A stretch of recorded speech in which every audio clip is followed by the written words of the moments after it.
sí doy por comenzado este primer episodio de nuestro podcast, ya que hablaré también con el chat sobre este tema muy interesante, el cual nos sumergiremos el día de hoy, que sería la historia de un dios bastante conocido y fascinante, Apolo. Apolo no simplemente es el dios de la luz y el sol, también es el dios de la música, la poesía, la medicina y la profecía. Y él fue una figura la cual inspiró demasiado a artistas, filósofos, pensadores a lo largo de los miles de años. En este momento, en este rato, en esta instancia, vamos a conocer el origen de él, eh, sus historias más famosas y cómo su figura influyó bastante en la poesía, el arte, la ciencia moderna. Así que pónganse cómodos y acompáñenme en este viaje. Sí, Dios.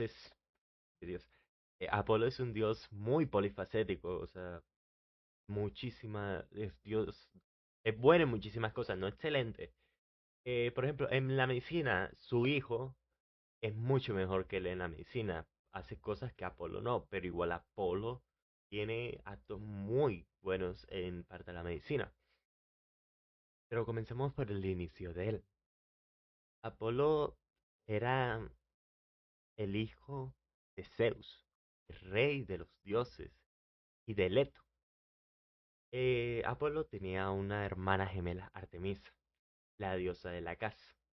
Desde su nacimiento de la isla de Delos ya se le consideró un dios poderoso y protector. Y hay una curiosidad. Por ejemplo, en todos los dioses, lo que sería Apolo, su hermana Artemisa, ellos no nacen, o sea, no tienen figuras bebés. Ellos ya nacen como, se lo podría decir, en nuestra etapa adolescente. Entonces, enseguida, nosotros, o sea, ellos ya tienen hazañas, quizás no están prime o en su punto más fuerte, en su peak, pero sí ya nacen siendo bastante poderosos. Por eso él cuando él nace ya se le considera bastante poderoso y protector. Pero aparte de él ser un dios, tiene un lado, tiene un lado más humano y bastante trágico. Por ejemplo, la mamá, hay una historia muy bastante turbia, o sea, no turbia fea, sino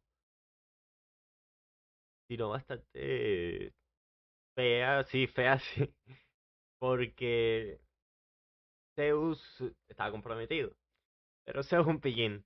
Pero ya ahorita que contamos esa historia de la mamá de Apolo y y la batalla de la serpiente Pitón, porque es de las historias más populares de Apolo. Apolo en su bastante historia es un chico, un dios bastante enamoradizo. Se enamora bastante veces, casi nunca tiene un final feliz. Y o sea, si, como comenté, Apolo es el hijo de Zeus. Y todo el mundo sabe que Zeus, joa, es bastante pillín, se lo podría decir. Entonces, este Apolo crece con una gran expectativa, pero también con muchos desafíos.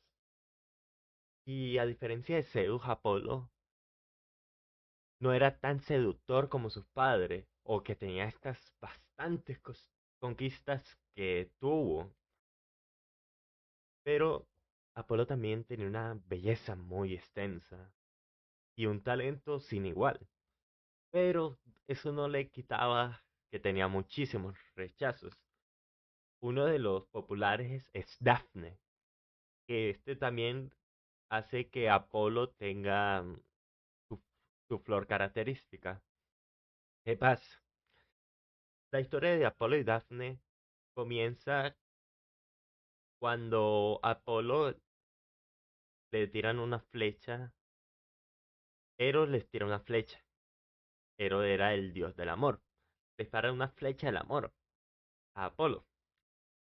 Y en diferencia a Dafne le lanza una flecha de indiferencia.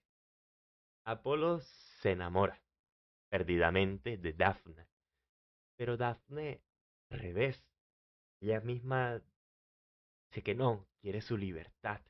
No quiero depender de nadie, no quiero estar con un hombre, no quiero nada. Entonces viene y va con su padre Eros. Eros era el dios del río Peneo y Dafne le pide a Eros, su padre, que la transforme en un laurel para así poder salvarla de Apolo. En este momento Apolo, que ve que Dafne se transforma en en un laurel, la adora bastante. Y él viene y se coloca esta corona de laurel. Y entonces desde este momento el laurel se le termina asociando como el símbolo de Apolo. Aunque es algo triste, aunque es algo triste, esta historia es una historia bastante, o sea, no bonita porque Apolo estaba perdidamente enamorado de Daphne y esta le dice no, pero es bonito el hecho de que aún así Apolo ya acepta, no trata de hacer nada, ni ir con las mujeres del destino, ni nada, simplemente acepta lo que pasó y termina adorando a este laurel. Esta historia es bastante simbólica y bonita. Esta historia muestra que un dios también puede sentir vulnerabilidad, ese amor no correspondido que al padre, aunque se lo dieran, aunque lo rechazaran, la hermana de Zeus lo rechazó 300 veces y aún así este vino y hizo lo que hizo. Pero no, él no. Y aunque Apolo sea un dios, esta historia lo hace bastante humano. Otra historia que tenemos sería con Coronis. En esta historia, sí, Coronis tuvo un hijo, Clepio, el dios de la medicina que contaba antes, aunque Apolo también es el dios de la medicina. Sí, Zeus es bastante cosa seria. Aunque Apolo sea el dios de la medicina, Asclepio era mucho mejor, que hasta llegó a asustar a Zeus. Ahorita cuento por qué Asclepio asustó a Zeus y lo asesinó. Zeus asesinó a sus nietos simplemente por miedo. El, el miedo de hacer que los humanos se vuelvan inmortales. Ya que hace frío. Espero que su casa esté incómodo, no tenga mucho frío como yo. Bueno, entonces, en esta historia, Coronis, la madre de Asclepio y la prometida de Apolo, le es infiel. Y Apolo, al enterarse, fue bastante duro. Vino y la castiga. Y en esta historia le vamos a mostrar un lado muy complejo de Apolo, un dios. Que aunque sea dios, tiene bastantes problemas triviales. Comienza cuando Apolo se enamora perdidamente de Coronis. Coronis es una mortal.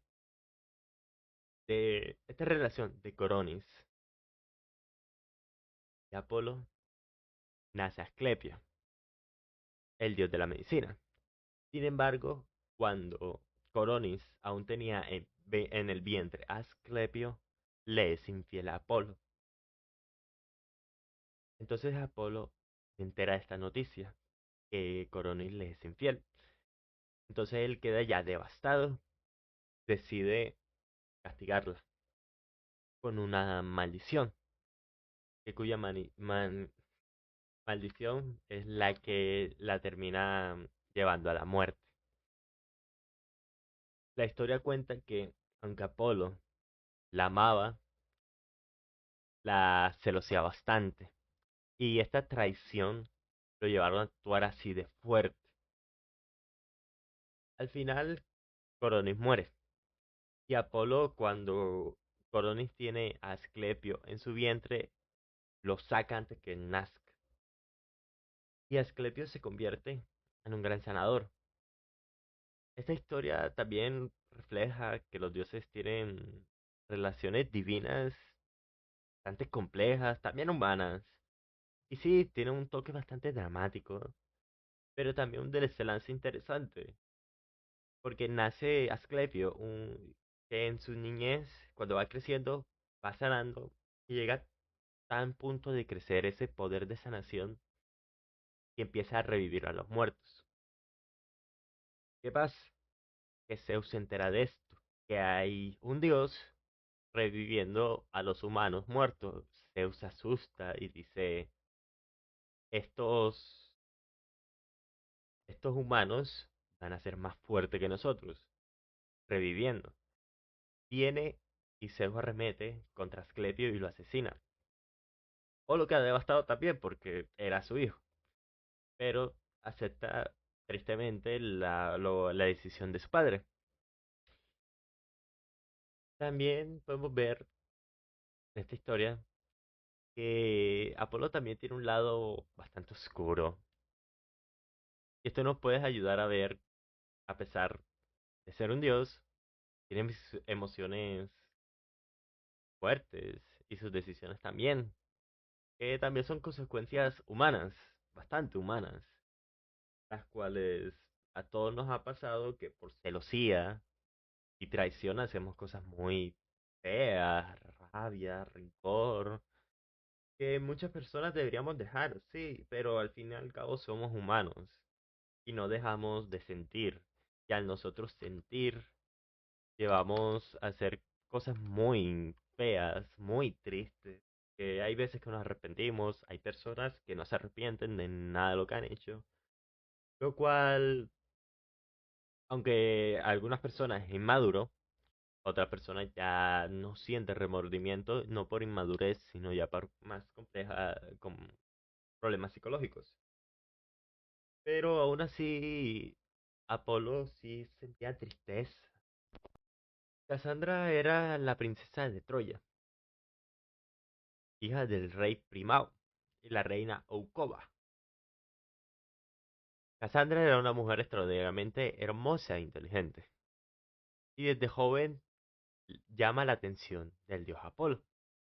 Apolo queda fascinado por ella y decide conquistarla ofreciéndole el don o el regalo divino, la profecía, la capacidad de ver el futuro con total claridad. Apolo también poseía esa habilidad. Cassandra acepta el regalo. Al fin y al cabo, ¿quién podría resistirse a un dios? Pero cuando Apolo intenta reclamar la parte del trato de él, que sería el amor de ella, ella lo rechaza. Apolo se siente bastante dolido y humillarle, y trata de quitarle el don, pero se da cuenta que no puede quitárselo porque ya se lo había dado. Entonces piensa que sí puede castigarla. Entonces pronuncia una maldición. Podrás ver el futuro, Cassandra, pero nadie, nunca jamás, te creerá. A partir de este momento, Cassandra comienza a tener visiones terribles de lo que está por venir. La destrucción de Troya, la traición del famoso caballo de madera e incluso su propia muerte. Ella intenta advertir a su pueblo, ya que ella tiene un poder bastante abrumador al ser la princesa del rey Primao.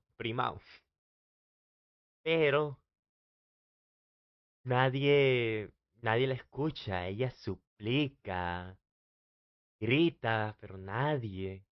Todos pensaban que ya la princesa estaba loca. Nadie creía sus palabras. Y así ella se da cuenta que su don se convierte en una condena, porque imagínense que es ver el futuro, ver cómo tu pueblo, todo tu hogar se quema, se destruye, toda la vida con la cual tú has nacido, tú has vivido, se viene a destruir todas las comodidades, todo, muerte a tu gente cercana, y tú aún así, que tengas este don, aunque tengas todo, trates de advertir y nadie te crea es muy feo. Entonces, esta historia que vemos muy potente, porque nos habla del precio de la verdad y del conocimiento, y esta posibilidad de no ser escuchado, que se convierte en una carga insoportable, que muchas veces nos hemos sentido así. O yo por ejemplo, yo me he sentido así, que yo a veces tengo la razón en ciertos temas, o sé ciertas cosas, pero por desgracia del destino nadie me cree, o simplemente soy ignorado por circunstancias externas, por ser muy joven, por ser muy niño, por vivir la vida de cierta manera. Hay veces que uno se siente poco escuchado. Y vemos como Apolo, en su orgullo herido, representa el poder que castiga cuando es desafiado. Cassandra, en cambio, simboliza la voz ignorada, la figura de quien dice la verdad en un mundo que nadie quiere escuchar. Que podemos ver con bastantes cosas en la política, en el mundo, en el medio ambiente, que está en los animales, en el mundo de la farándula, podemos ver eso. Que todo el mundo sabe que ahí hay cosas raras, pero nadie hace nada.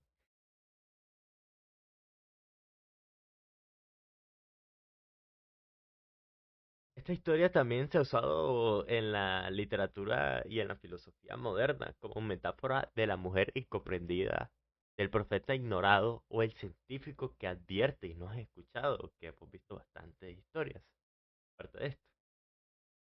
Y ahora una historia bastante interesante y creo que a los oyentes les va a gustar, bueno, a los que están aquí en directo les va a gustar, que sería Apolo y Jacinto, el amor, la belleza y la tragedia. Que ya de por sí Apolo es bello. El- un dios bastante bello. Si vemos en la del arte, lo pintan muy bello. Entonces, Apolo, siendo dios de luz y la música, era admirado por todos. Y aún así, él seguía enamorándose. Y así lo hizo con Jacinto, un joven, mortal, el cual poseía una belleza excepcional. El príncipe de Esparta e hijo del rey Amíclas. Apolo parece que tiene una fascinación con los herejes. No, Apolo no perdía la fe, él se enamoraba bastante. Jacinto no solo era hermoso, sino un chico bastante amable y valiente. Apolo se sentía bastante fascinado por su juventud, su inteligencia y la pureza que él tenía. Los dos pasaban los días juntos, tocaban la lira, cazaban en los bosques y competían en los juegos atléticos. Dice que incluso el viento se detenía al escucharlos reír a los dos, a esta historia de un dios y un simple mortal. Pero este amor, Polo, despertó la envidia. En algunas versiones dice que el dios del viento, Cefiro, también estaba enamorado de Jacinto. Y al ver que Jacinto prefería la compañía de Apolo, su corazón se llena de celos. Entonces un día, mientras Apolo y Jacinto jugaban lanzando el disco, que esto en esa época era bastante popular, ocurre una tragedia. Apolo lanza el disco con bastante fuerza y Jacinto corre para atraparlo. Y justo sale una ráfaga de viento enviada por Cefiro, la cual hace que desvíe el disco y lo golpee en la cabeza. Jacinto cae al suelo y Apolo corre desesperado a él. Intenta curarlo con su poder divino, porque recordemos, Apolo es el dios de la medicina, pero no puede salvarlo. Apolo sostenía al joven en sus brazos mientras su vida se iba apagando lentamente y Apolo lo veía. Apolo va sintiendo un dolor grande, como el amor de un chico tan puro, tan inocente, joven, se va yendo. Ahora sí, un juego tan normal en esa época hizo que ocurriera esta tragedia.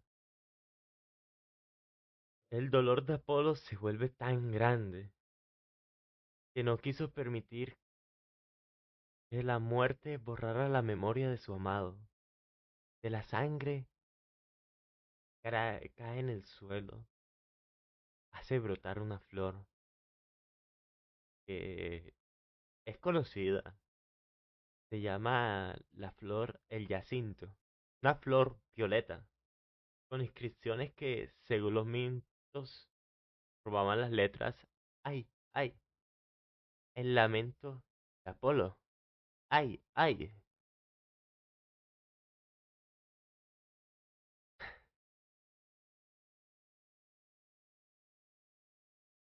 Ya, y ya podemos ver aquí, esta historia tiene muchos significados y simbolismo. Esta historia es profundamente simbólica. Representa este amor perdido, la fragilidad de la belleza, porque las cosas bellas son a veces las más delicadas, como un copo de nieve. Un copo de nieve es muy bello, pero tú al tocarlo se deshace, se daña. Por eso que mientras caes tú lo puedes ver y apreciar, pero una vez lo intentas agarrar, lo dañas. Aún con si no tienes la intención, son tan delicados las cosas bellas. También podemos ver la realidad de todos los mortales, de tú y yo, de todos nuestros seres queridos, la inevitabilidad de la muerte, que incluso ante un Dios inevitable ver que su amado muera. Apolo, que tantas veces parece orgulloso, vengativo. Podemos ver la historia de Cassandra o con la madre de Asclepio, que se muestra bastante tierno, vulnerable y bastante humano. El mito también ha sido como una metáfora del amor trágico entre un dios inmortal y un mortal, destinado a la pérdida desde el principio. A través de Jacinto podemos ver cómo Apolo aprende la tristeza que acompaña al amor verdadero.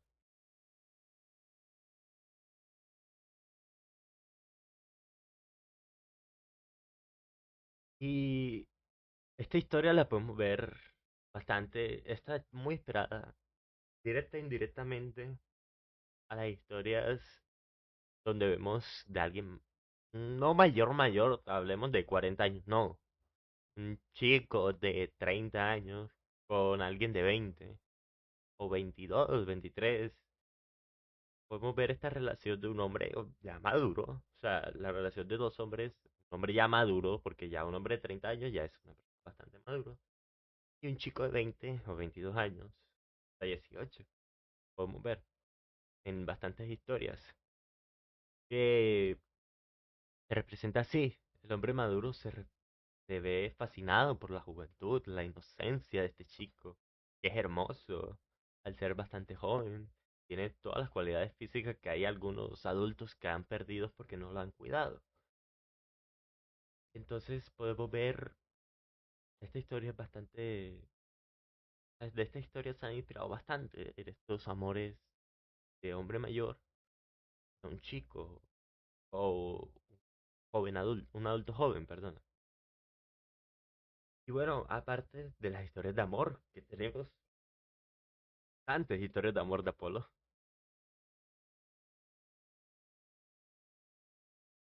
tenemos ya una de venganza, como comentamos al principio. El padre de Apolo era Zeus. Zeus, en un momento, en algún momento de su gran historias, procede a hacer lo que el mayor sabe hacer: gatusar a una mortal.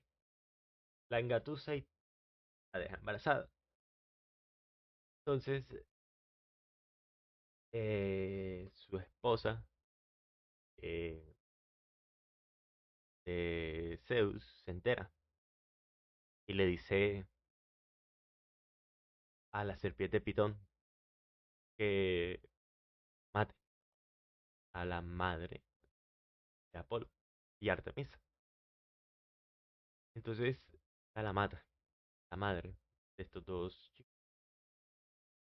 Y entonces se vuelve esta una de las historias más famosas de Apolo, su enfrentamiento contra la serpiente Pitón, que después de nacer Apolo quiere vengar a su madre, Leto, que fue perseguida por Hera. Y también ellos fueron no concebidos, ellos nacieron en una isla. Y todo en las historias es una serpiente gigante, la cual custodiaba oráculo, perdón, de Delfos. Apolo decide enfrentarse a Pitón, una batalla bastante larga, fuerte, la cual sale victorioso Apolo.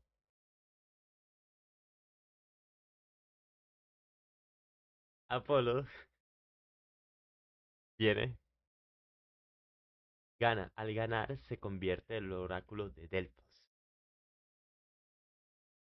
Y este lugar se hace famoso por las profecías. Y aquí podemos ver algo bastante simbólico de Apolo, que sería la venganza, el rencor que tiene. Y al ser oráculo de Delfos, se ve bastante conectado a la profecía y también se vuelve el dios de la profecía.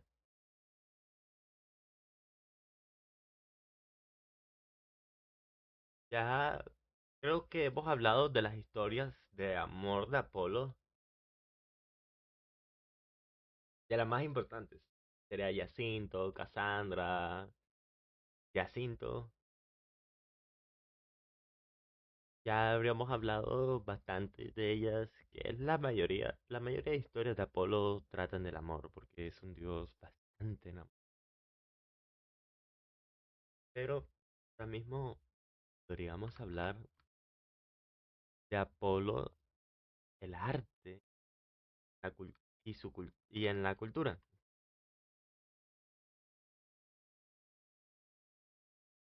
Ya pueden ir tomándose un break, podcast un ratico, tranquilos, porque ahora vamos a sumergirnos en otro entorno, así que pueden relajarse. Aquí nos tomaremos un pequeño break también para hablar de otras cosas y seguir hablando de Apolo y ya en otros ámbitos. Ya volvemos en unos segundos. Bueno, espero que este tiempo de descanso, para que busquen agua y todo, le hayan servido. Ahora seguiremos con Apolo, el arte y la cultura. Cuando empezamos a hablar de Apolo, es hablar de la belleza, armonía y equilibrio. Desde la antigüedad, su figura es representado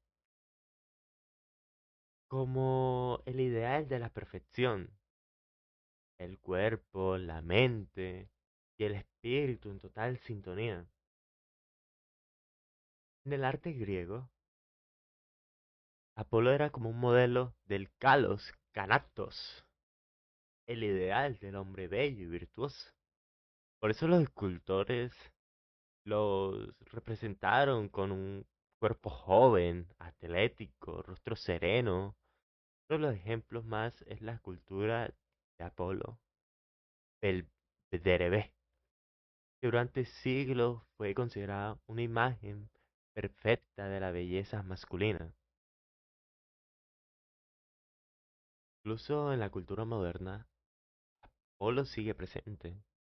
Su nombre ha sido usado en proyectos científicos, artísticos, que podemos ver el programa de Apolo que llevó el hombre a la luna hace poco, donde guardaban las cosas en Francia, las cosas de Napoleón, se llaman Apolo. Sí, Apolo, o sea, tú buscas en la mitología de los dioses más bellos, sería Apolo.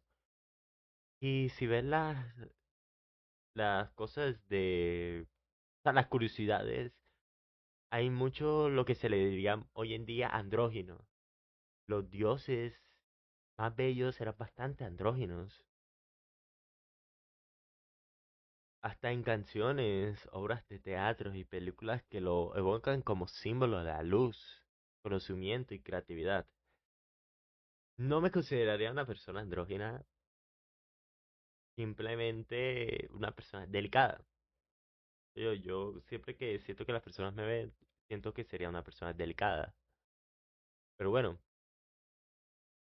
aunque hayan pasado miles de años, Apolo sigue brillando. Su luz no solo ilumina el cielo de la mitología, sino también las ideas, los sueños y las creaciones humanas que buscan belleza, sabiduría y equilibrio. Si vemos, Apolo siempre es representado como un dios joven, bello y perfecto. Los artistas lo veían como un símbolo del orden y la claridad. Y por eso aparecen tantas pinturas y poemas en Homero, Píndaro y muchos autores griegos que los nombran constantemente. Y cuando los romanos adoptaron esta mitología griega, Apolo siguió siendo una ente de esta perfección artística. Los artistas que lo veían como un símbolo, ha llamado orden y claridad, es porque vemos en la mitología que él representa mucho esta razón, armonía, este equilibrio en el arte griego, que para los artistas, los filósofos, como ya ven lo apolineo, este es un término que viene de ver Apolo, ya lo ven como la belleza medida y controlada, lo opuesto a lo caos y esta desmesura. Un ejemplo de esto es que podemos ver las esculturas de Apolo. Vemos las proporciones perfectas. Si podemos analizar a lo geométrico y todo. O sea, no tiene nada de exageración ni gestos violentos. Todo el semblante, todo relajado. Y ya vemos en la música, Apolo simboliza la melodía suave y equilibrada frente al estilo salvaje o emocional de los Dionisio, que los Dionisio y los Apolineo viene a ver más de la filosofía, pero ya ese apartado vamos un poco más tarde. Por ahora, podemos ver que por esto se decía que Apolo representa la claridad de la mente y la luz de la razón. Por esto mismo, él aparece en tantas pinturas y poemas. Los artistas lo usan como modelo de inspiración. Pintores, poemas y hasta escultores lo retratan porque encarnaba la belleza ideal, la serenidad y la percepción física y espiritual, que por ironía, él tiene bastantes cualidades hermosas, era muy rechazado desgraciado con sus amores que lo pudimos ver antes. Y de estas poemas y pinturas podemos ver ejemplos que en la poesía griega Polo era bastante protector de las musas, por lo tanto, el patrón de los artistas. En el arte renacentista, Apolo aparece como un símbolo del equilibrio entre cuerpo y alma. Era una forma de decir, esto es lo más perfecto que el ser humano puede aspirar a crear. Ya podemos ver En Homero, y Pindaro y muchos autores griegos lo nombran constantemente.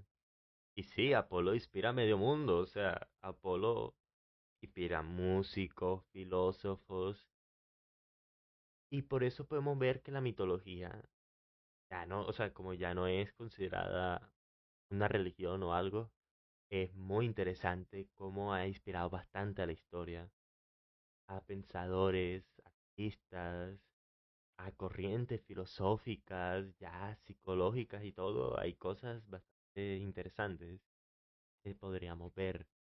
Pero por eso es bastante bonito estudiar estas cosas. O sentarse a leer, no simplemente para creer, sino ver lo que causó en la historia todo esto. Por ejemplo, con Apolo Píndaro, Homero, autor, la Ilíada y la Odisea, es bastante popular, y Píndaro, uno de los grandes poetas líricos, mencionan a Apolo con frecuencia, porque su presencia estaba en todo. En la Ilíada, Apolo protege a los troyanos y castiga a los griegos con una plaga cuando se ofende. En los himnos y odas de Píndaro, Apolo aparece como un símbolo de inspiración poética, el arte y la música. Era casi imposible hablar del arte o la belleza en Grecia sin mencionar a Apolo. Y cuando los romanos adoptan esta mitología griega, Apolo sigue siendo referente de la perfección artística. Los romanos tomaron la mayoría de los dioses griegos y les nombraron el nombre de Zeus, Júpiter, Afrodita, Venus, Ares, Marte, y así por sucesión. O sea, le fueron cambiando estos nombres.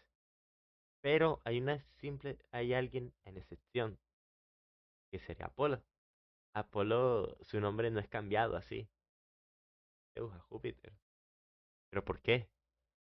Porque Apolo simboliza un ideal universal, la perfección, la belleza y la luz del conocimiento. Los artistas romanos, escultores, poetas, músicos, siguieron viéndolo como el modelo supremo del equilibrio, la estética. Incluso los emperadores romanos querían compararse con él, porque representaba el poder ilustrado y la armonía del universo. Ya durante el renacimiento, perdón, Apolo vuelve a brillar. Los artistas pensadores lo tomaron como el símbolo del renacer, la cultura clásica. Estas pinturas de Rafael, los poemas de Petrarca y las esculturas de Miguel Ángel, Apolo representaba la unión entre el arte, la razón y la espiritualidad. Y ahora entraremos a un lugar que me gusta bastante. Sería Apolo y la filosofía. Hablamos bastante de la estética, pero Apolo no solo fue una figura estética. Ya como hemos comentado, fue el símbolo de la razón, la luz y el conocimiento. En el templo de Delfos, su santuario más importante, cuando venció a Pitón, se encontraba una inscripción que resumía toda su filosofía.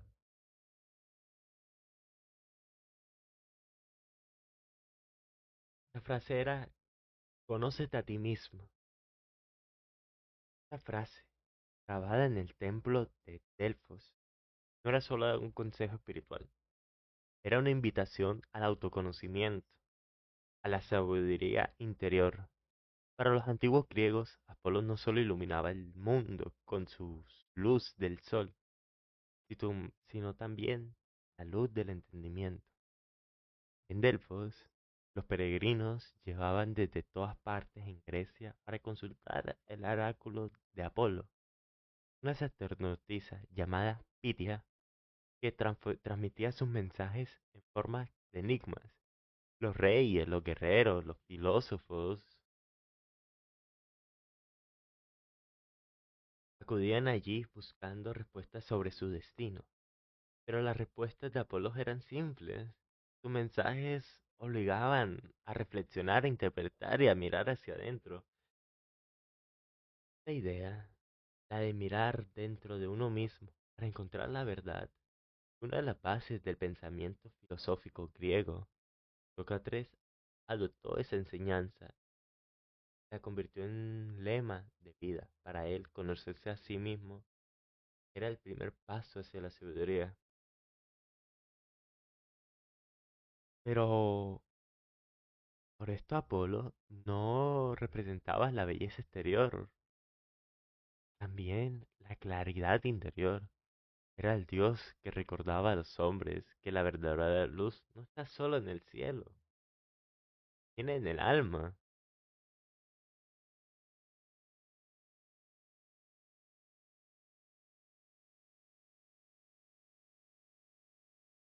Y como comentamos, Sócrates decía que la misión del filósofo desde él como filósofo, le había sido encargada por Apolo a través de su oráculo.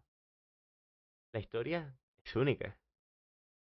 La frase, yo lo sé, nada sé, es de las más famosas de Sócrates y se dice que fue inspirada por el oráculo de Delfos, que estaba bajo de protección de Apolo. Según la leyenda, el oráculo le dijo a Sócrates que él era el hombre más sabio, lo cual él interpretó que con su sabiduría radicaba reconocer su propia ignorancia, es decir, que ser consciente que uno no lo sabe todo es el primer paso hacia la sabiduría. Así que en cierta manera Apolo a través de su oráculo influyó bastante en la filosofía. Podemos ver que gracias a Apolo, Sócrates se da cuenta de que en la ignorancia también está la sabiduría. Es reconocer que uno mismo no sabe nada, no sabe que lo sabe todo, que aunque domine muchos los temas, es ignorante. Y podemos ver mucho, hay mucha gente que aunque tenga títulos, a muchísimas cosas, cae en esta arrogancia de creerse, cae en muchísimas cosas. Pero Apolo de ver que uno no, que aunque sepa muchas cosas, reconocer a uno mismo que no sabe nada. Esta vida, pues no sea matemático y domine muchos temas. Hay muchos matemáticos que vienen, un joven lo supera por muchos y llenan de odio e ira, llenan bastante de esta, lo cual no debería ser así, porque hay veces que si uno es consciente de su propia ignorancia, puede seguir creciendo, puede seguir viendo más cosas, pero muchas personas no llegamos a ser capaces de eso, y no es por culpa de ellas, hay personas que simplemente se han ido criando así, lo cual ha hecho que no se permitan crecer a ellas mismas o no han tenido la gracia de poder ser más humildes. Pero podemos seguir en la modernidad. Apolo aparece en la obra de Nietzsche. Comentamos un poco antes. Antes comentamos un poco de una filosofía, de una rama de pensamiento de Nietzsche. Nietzsche es conocido por su idea de las dos fuerzas que representa la cultura y el arte. La Apolineo, lo dionisiaco. Lo apolineo está representado por Apolo, que simboliza el orden, la racionalidad, la claridad, la belleza y la forma. Es todo lo que tiene que ver con armonía, la estructura y la representación de la realidad de una manera ordenada. Pero por otro lado está lo dionisiaco, que está representado por Dionisio. Simboliza el otro lado de la moneda, caos. La emoción, la pasión, la embriaguez, la ruptura de los límites. Nietzsche veía que la cultura humana se sostiene en equilibrio de estas dos fuerzas. Y Apolo, como dios de la luz, la razón y el orden, es fundamental en esta visión de Nietzsche. Así que en resumen, Apolo representa el orden y la parte esencial del pensamiento de Nietzsche sobre la cultura. Para Nietzsche, arte, la vida misma, circulan entre estas dos fuerzas. Y lo interesante es que hasta hoy seguimos discutiendo en esta tensión. Vivir desde la razón o desde la pasión. Vivir en lo apolíniaco o lo dionisio. Es mejor vivir desde la razón o desde la pasión. Y creo que esto en parte en la psicología se ve un poco, porque puedes vivir de la razón, pero si dejas tu pasión, dejas de vivir por la razón, dañas a ti mismo. Pero vivir simplemente por la pasión, los impulsos, daña, sigue dañando. Entonces, Nietzsche da sobre la tensión entre la razón y la pasión. Desarrolla en su obra El nacimiento de la tragedia. Ahí Nietzsche trata de explorar cómo la cultura griega nació del equilibrio entre estas dos fuerzas opuestas, lo apolineo, que es la razón, el orden, la forma, y lo dionisiado, que es la pasión, el caos y la emoción. Él argumenta que si bien la razón nos da la estructura, sentido, la pasión nos conecta a lo más profundo de la existencia. Así que Nietzsche planea que la vida plena se encuentra en el balance entre estas dos fuerzas. Y no podemos vivir solos desde la razón, ni solo desde la pasión. La idea ha influido muchísimo en la filosofía moderna.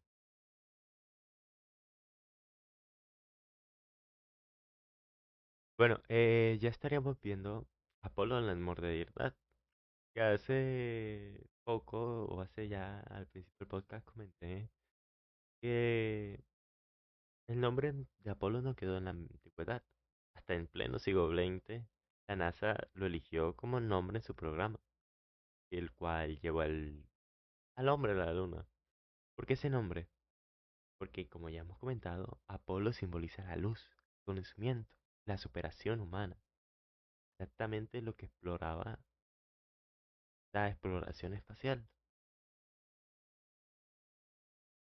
Bueno, Apolo sigue siendo más que un dios de la mitología, símbolo, la búsqueda de la belleza, del conocimiento y el equilibrio.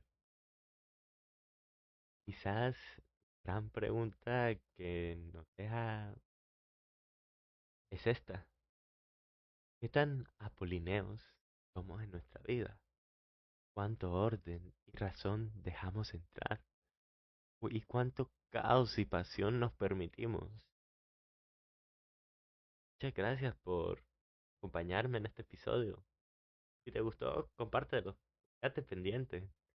Pronto trataremos de traer más historias de dioses, mitos y un impacto de nuestra forma de pensar.